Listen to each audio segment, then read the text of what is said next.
तर मंडळी, ह्या सगळ्या भाज्या बघून तुम्हाला बेत काय आहे हा समजलाच असेल. तर मस्त पावभाजी बनवतोय आपण आज. सगळ्या भाज्या व्यवस्थित धुवून चिरून घेतलेल्या आहेत. आता त्या आपण उकडून घेऊया. तर एका कुकरमध्ये गॅस न लावता सगळ्या भाज्या आहेत ना, त्या मी ॲड केल्या त्याच्यामध्ये, ज्याही तुम्हाला व्हिडिओमध्ये दाखवल्या होत्या त्या. सोबतच 2 चमचे कश्मीरी लाल तिखट आणि 2 चमचे पावभाजी मसाला असतो तो घातलाय. चवीनुसार मीठ घातलंय आणि बटर घातलेलं आहे मी याच्यामध्ये. तुम्हाला हवं तर तूप किंवा तेल काहीही वापरू शकता. पण पर्सनली मी सांगू का, पावभाजी बटरमध्येच छान लागते, त्यामुळे नक्की बटर घाला. आता हे सगळं गॅस लावून आपल्याला 2 ते 3 मिनिट परतून घ्यायचं आहे. म्हणजे आतील बटर आहे ना, ते वितळून सगळा मसाला एकसारखा सगळ्या भाजींना लागेपर्यंत. आता याच्यामध्ये भाज्या बुडतील इतपत पाणी घालायचं आहे आणि झाकण ठेवून 2 शिट्या करायच्या आहेत.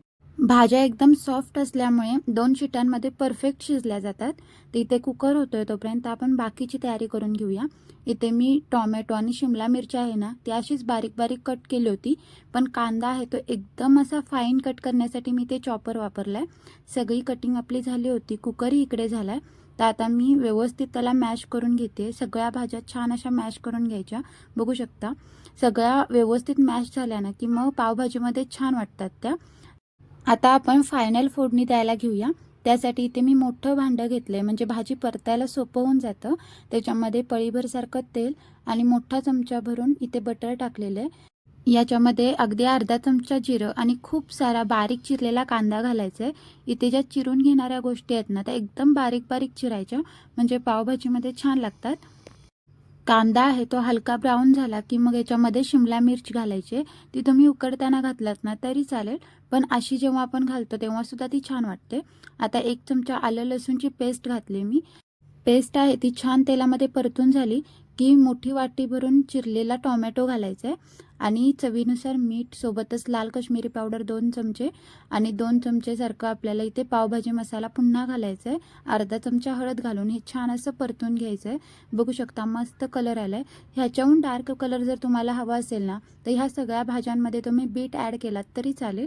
आता ही सगळी भाजी ॲड करून त्याच्यामध्ये गरम पाणी घालून मस्त असं ह्याला शिजवून घेतलंय. बघू शकता वरून खूप सारी बारीक चिरलेली कोथिंबीर घालून आपली इथे भाजी आहे ती अगदी मस्त शिजून तयार झालेली आहे. 5 ते 6 मिनिटं मस्त शिजवायची.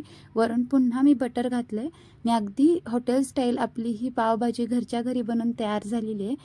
पावभाजी आहे ती मी बाजूला ठेवले. मी आता त्याच्यासोबत खाण्यासाठी मसाला पाव रेडी करते.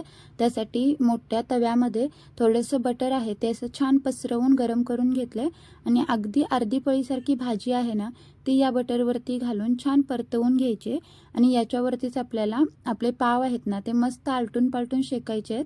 आता आपले पावही तयार झालेले आहेत. तुम्हाला हवं तर असंही करू शकता किंवा नुसत्या बटरमध्ये पाव शेकून घेतलात ना तरी चालेल. इथे पावभाजी मी मस्त सर्व केलेली आहे. वरून पुन्हा बटर घातलंय. कांदा आणि लिंबू सोबत आपली मस्त अशी पावभाजी तयार झालेली आहे. तुम्हाला आजची रेसिपी कशी वाटली मला नक्की कमेंट करून सांगा. आवडली तर रेसिपीला लाईक करा, शेअर करा आणि अशाच रेसिपीसोबत आपण पुन्हा पुन्हा भेटू. तोपर्यंत खा प्या मजा करा. Bye bye.